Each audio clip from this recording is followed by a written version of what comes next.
5ই August পরবর্তীতে পরিস্থিতিতে ছাত্র জনতা শেখ মুজিবের ছবি ভেঙে গুড়িয়ে দিয়ে আমাদের প্রিয় নেতা সারা বাংলাদেশের ভবিষ্যৎ রাষ্ট্রনায়ক বিএনপির ভারপ্রাপ্ত চেয়ারম্যান দেশনায়ক তারেক রহমানের ছবি এখানে ঝুলিয়ে দিয়ে পুনরায় তারেক রহমান স্কয়ার স্থাপন করে এই ভিডিওটি ছবি লন্ডনে বসে আমাদের শ্রদ্ধেয় নেতার নজরে আসলে উনি উপজেলা বিএনপিকে নির্দেশনা প্রদান করেন যে এই জায়গাটির নাম যেহেতু বারবার ভাঙাচোরা হচ্ছে একজন শহীদ ছাত্র নেতার নামে করা হোক।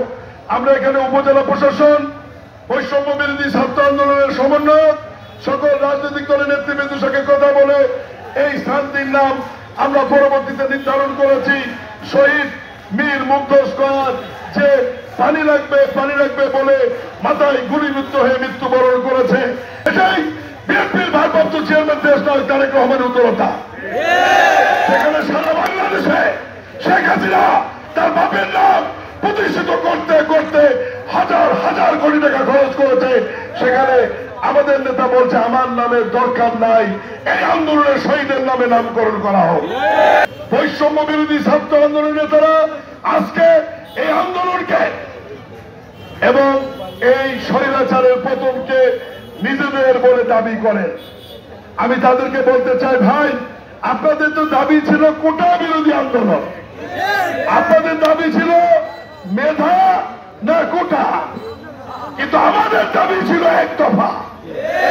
আজকে এই মঞ্চে যুবদল, স্বেচ্ছাসেবক দল, ছাত্র দলের যে সমস্ত নেতারা উপস্থিত তাদেরকে দেখছেন, তারা বিগত 15 বছর রাজপথে স্বৈরাচার মাফিয়া শেখ হাসিনার পতনের আন্দোলন করতে করতে এক একজন 50, 60, 70টি মামলার আসামি, এক একজন 15-20 বার করে কারাবরণ করেছে, জেল কেটেছে, নির্যাতিত হয়েছে।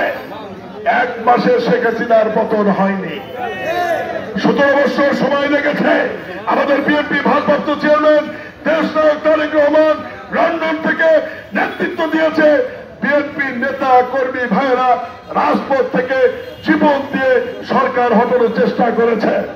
আপনারা দেখেছেন 885 জন মৃত্যুবরণ করেছে গত আন্দোলনে, এর মধ্যে 423 জন হচ্ছে বিএনপির কাদের লোক, বিএনপির লোক। এই কারণে বলতে চাই, এই আন্দোলন এককভাবে কেউ নেওয়ার চেষ্টা করলে বিএনপি, যুবদল, স্বেচ্ছাসেবক দল, ছাত্র দল সেটা মেনে নেবে না। প্রিয় বন্ধুরা, শিখ বন্ধুরা আপনারা আছেন, 18 সালের পর থেকে একদিনের জন্য জামাত ইসলামকে শিখ বন্ধু কোনো মিছিল করতে দেখেছেন? নাগরিক ঐক্য মিছিল করতে দেখেছেন? অন্য দলের কাউকে মিছিল করতে দেখেছেন? কারণ এই মামলা হয়েছে। আন্দোলন লড়াই সংগ্রাম করেছে শিখ বন্ধুরা রাজপথে, বিএনপি, যুবদল, স্বেচ্ছাসেবক দল, ছাত্র দল, কৃষক দল, শ্রমিক দল, মহিলা দল।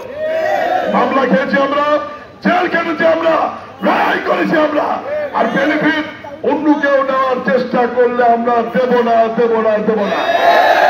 বাংলাদেশের সম্মানিত সভাপতি এবং প্রধান অতিথি শিবগঞ্জ উপজেলা আপনাদের সুপরিচিত সাবেক উপজেলা চেয়ারম্যান, সাবেক ছাত্র নেতা মিশা আলম ভাই উপস্থিত, তারুণ্যের 3টি সংগঠন, ছাত্র দলের নেতৃবৃন্দ, সবাইকে